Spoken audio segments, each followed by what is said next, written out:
1 Pierre, chapitre 1, à partir du verset 22 jusqu'au chapitre 2, verset 10. Vous avez purifié votre âme en obéissant par l'Esprit à la vérité, pour avoir un amour fraternel sincère. Aimez-vous donc ardemment les uns les autres d'un cœur pur. En effet, vous êtes nés de nouveau, non pas d'une semence corruptible, mais d'une semence incorruptible, grâce à la parole vivante et permanente de Dieu. Car toute créature est comme l'herbe, et toute sa gloire comme la fleur des champs. L'herbe sèche et la fleur tombent, mais la parole du Seigneur subsiste éternellement. Cette parole est justement celle qui vous a été annoncée par l'Évangile.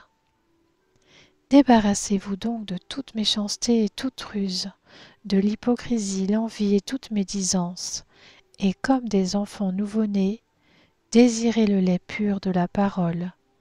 Ainsi, grâce à lui, vous grandirez pour le salut, si du moins vous avez goûté que le Seigneur est bon.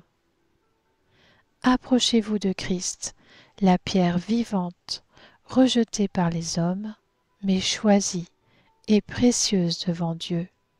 Et vous-même, en tant que pierre vivante, laissez-vous édifier pour former une maison spirituelle, un groupe de prêtres saints, afin d'offrir des sacrifices spirituels que Dieu peut accepter par Jésus-Christ. En effet, il est dit dans l'Écriture, « Je mets dans Sion une pierre angulaire, choisie, précieuse. Celui qui croit en elle n'en aura jamais honte. » Elle est donc précieuse pour vous qui croyez. Quant à ceux qui désobéissent, la pierre rejetée par ceux qui construisaient est devenue la pierre angulaire.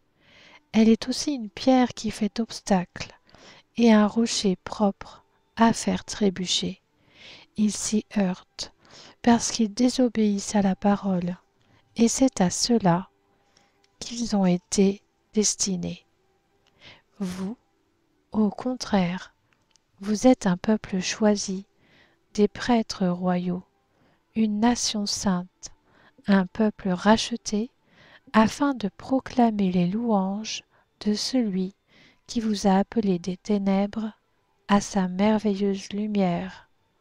Vous, qui autrefois n'étiez pas un peuple, vous êtes maintenant le peuple de Dieu. Vous, qui n'aviez pas obtenu compassion, vous avez maintenant obtenu compassion.